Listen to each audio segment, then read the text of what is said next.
What is going on, guys? My name is Matt over here with the DevTek channel. Today we're going to be talking about how you can start your own Plex Media server with something kind of similar to this. So let's get right into it.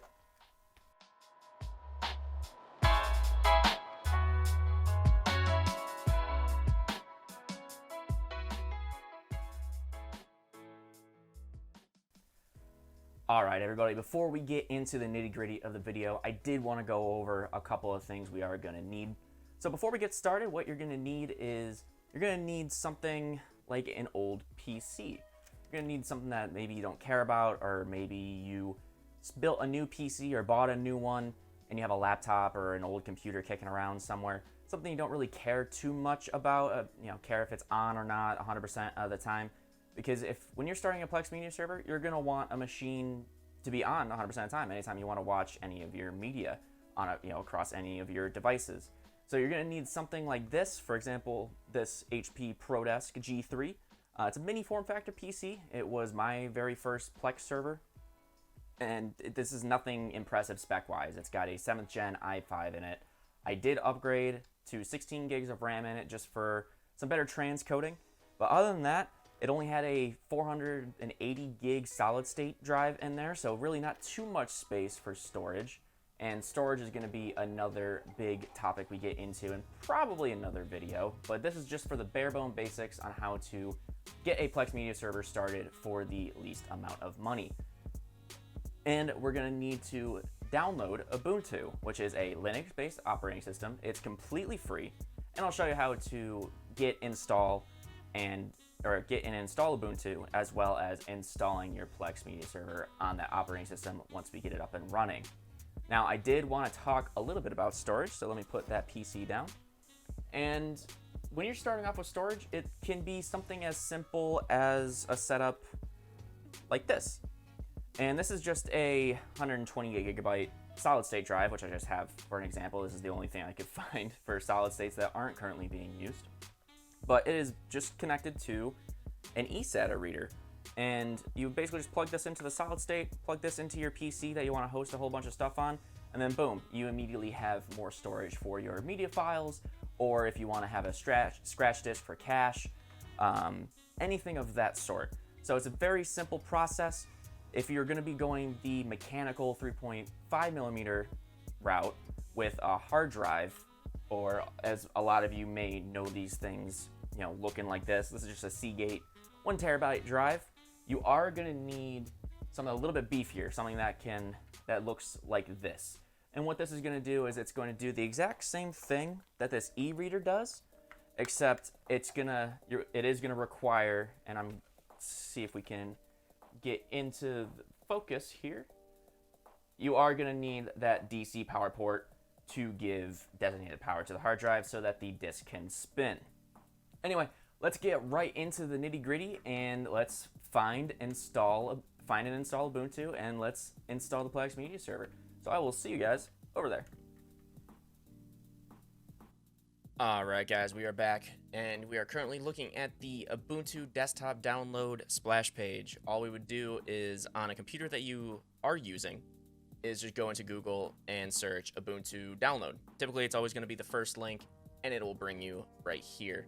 I always like to go with the first option. It's usually the long-term servicing channel, which means that it's always going to have updates, and it's just always going to be good. So go ahead and download that. I'll just show you what that looks like. It'll tell you thank you for downloading Ubuntu, and it'll be an ISO file. So only about 3 gigs, nothing too crazy.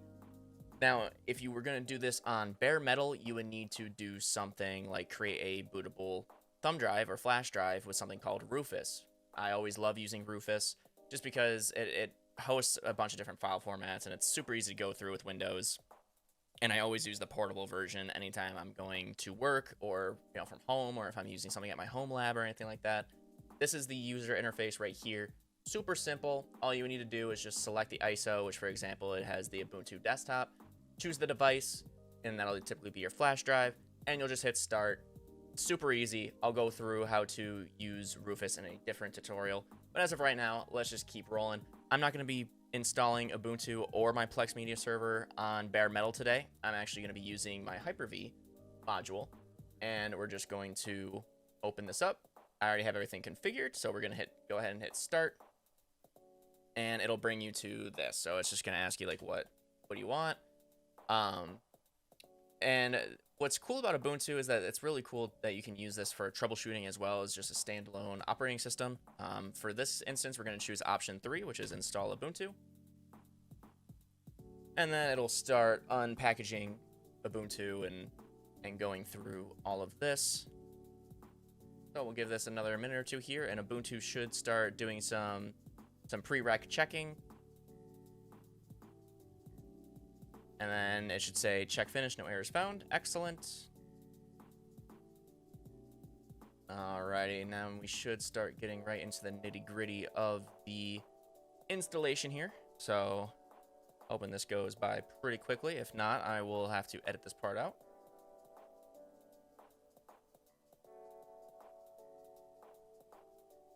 Okay, and here we are, right into the setup. Excellent.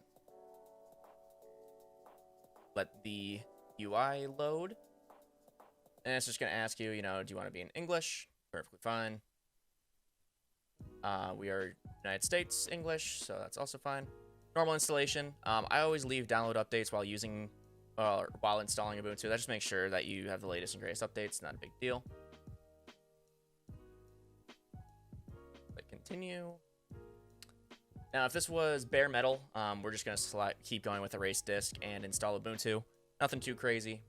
What you can actually do is if you wanted to dual boot a PC and have that be your Plex Media Server, you can do that as well. You would have to get more into the command line of things and how to just partition devices and install operating systems on said partitions once you do that. There's multiple YouTube videos out there to do that. If you would like me to create a tutorial for that, I'm more than happy to do so. But for right now, since this is a fresh VM, we're just going to hit erase disk and install Ubuntu. So always you can typically always just hit continue on this. It'll geographically say where you're at, no big deal. Hit continue, and this is where we're just gonna give ourselves a username and password. Our computer's name, we're just gonna call this Plex. It'll just be our username in Plex. Says the name already exists on the network because I already failed on a VM, so we'll do devplex2, and then just make sure that you get your passwords correct. Select login automatically, hit continue, and then Ubuntu's gonna go do its thing. So with the power of editing, I'm gonna let this fast forward, and I will see you once we get into the desktop itself. All right, guys, here we are in our brand new Ubuntu installation. So after you go through the user interface and just basically click next all the way through and through, what we're going to do is it's going to bring you to the splash page. So let's just quickly go through this. I'm just going to leave everything like okay. So here we are in the latest Ubuntu. Now, as you see in the left-hand corner, we have Firefox as our default web browser. We have Thunderbird Mail, which is basically Windows Mail or Apple Mail on iPhones or Macs or anything like that. We have our file repository, which is very similar to how Macs and Windows look. So we'll just open that and we'll minimize that for right now. As you can see, it's still open. It's just in the background as per the little orange dot here. But what we're really concerned about is we're going to open up Firefox because we need to install the Plex Media Server executable. And the web browser is basically how we're going to handle the administration of our Plex server. So basically all we're going to do is just type Plex Media. Whoops, if Ubuntu would stop telling me that there were updates. Plex Media Server download. It'll be the first link here. All right, and here we are. So it's going to ask you to choose your platform. We're going to go Linux, choose distribution, and since we are using the Ubuntu Debian distro, we're just going to click Ubuntu Debian Intel AMD 64. Now, unfortunately, we can't just open the installation as per the Plex instructions. Let's save the file, and that'll be all nice and saved for us. So let's just minimize Firefox. Just click that to get out of the software updater. And what we're going to do is go in the bottom left-hand corner here and hit Show Applications. From here, we're going to want to go into Terminal. This is the equivalent to terminal in Mac, OS, and iOS, and as well as command prompt in Windows. All right, so we aren't root right now, which isn't a huge deal. So I'm going to leave all of these command lines in the description for everybody to see. But what we want to do is actually see what folder our file downloaded into. So the what to do for that is type ls dash or space dash l. So what it's going to say, it's going to show us our documents, our desktops, our music, and it's basically just everything in here, just in text form. So nothing too crazy. Now if we want to do ls downloads, whoops, this isn't Windows, downloads, and then forward space, it'll say this is our Plex, this is the file in the downloads. So we're just gonna grab that and copy that real quick. And now what we need to do is we need to change to that directory. So all we're gonna do is type cd space downloads /. And as you can see, we are now in our downloads folder. We are no longer at the root of our user folder. So from here, all we want to do is type sudo dpkg space -i for install. And since I'm on a VM, it'd be a little bit difficult to copy and paste from my clipboard on my keyboard. So we're just gonna right click, paste. What it's gonna do is it's gonna ask you for the password that you set up. Type it in, hit enter, and what it's gonna do is that it's going to sit here and it's gonna start unpacking the Plex Media Server. And that was super duper quick, takes no time at all. And so what I like to do now is I want to start the service. So what we want to do is we can still be in the downloads folder, no big deal. Is just type sudo systemctl start Plex Media Server.service. So when you do that, if it worked, you shouldn't get any error messages. It should appear just like this. But we're gonna go the extra mile and check the status anyway. So what we want to do is basically type the same exact beginning of the command line, so sudo systemctl, but instead of start, we want to do status for the Plex Media Server.service. All right, and as you can see, Plex Media Service, we got a green light right here. It loaded. The active status is active and running. So excellent, we are good to go. So now what we want to do is we want to go back into our Firefox, and what we want to do is we want to type https://localhost, then a colon, and this is going to be the port, so it's going to be 32400. That is going to be the native Plex port, /web. Oh, it might not be HTTPS. Let me try that. Oh, yeah, so it's just HTTP, so it's going over port 80, nothing too crazy. So once you're done here, what it's going to do is it's going to ask you to continue. Alrighty, so once you create a user, and it's, it signs you in with said user, this is going to be the splash page. What you want to do is just hit got it, and it's going to ask you if you want to do FlexPass, whatever. Personally, I love FlexPass. I went with the lifetime. It's $120. You got it, great. If not, it is what it is. So from what we have here, this is going to be the name of the server, and what you want to do is you want to, if you're going to set up users who can access things with, like, with a Roku TV or a smart TV or an Apple TV or something like that, you want to make sure that allow me to access my media outside of my home. This will also count if you want to use your phone with the Plex app. I'm gonna uncheck this for now, but we can go into that later. So what we want to do is we want to hit next. Once it's done doing its thing, there we go.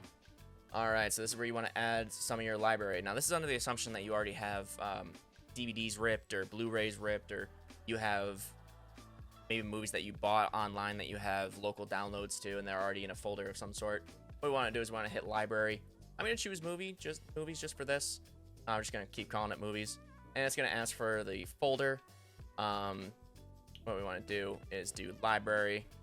So we'll just hit add, save changes, hit next, and it'll say finished. So all you want to do is hit done. And here we are. Plex already has their own media platform. They'll give you some free live TV, some free movies and stuff that have ads, kind of like Hulu and Amazon will do. So what we're gonna do is we're just gonna hit finish, and yeah, this is basically it. This is gonna be your Plex Media Server. So once you're done here, you just manage libraries. You would just add movies and TVs, and we would just add what folders our stuff is on. So I'm gonna go back over to the Facecam, and we'll do the outro of this video. All right, everybody, and that is how we start a Plex Media Server for the least amount of money possible. Now, that was just the bare bone basics on how to get started, getting the Plex Media Server installed. So in future videos, we are going to go over how to start ripping DVDs and Blu-rays and getting your physical media into your Plex Media Server and basically converting it from a physical format into a digital format. So I hope this video was useful to you, and I hope that you enjoyed it. If you did, please leave a like and hit notifications. Subscribe if you're new. And as always, I will see you in the next video.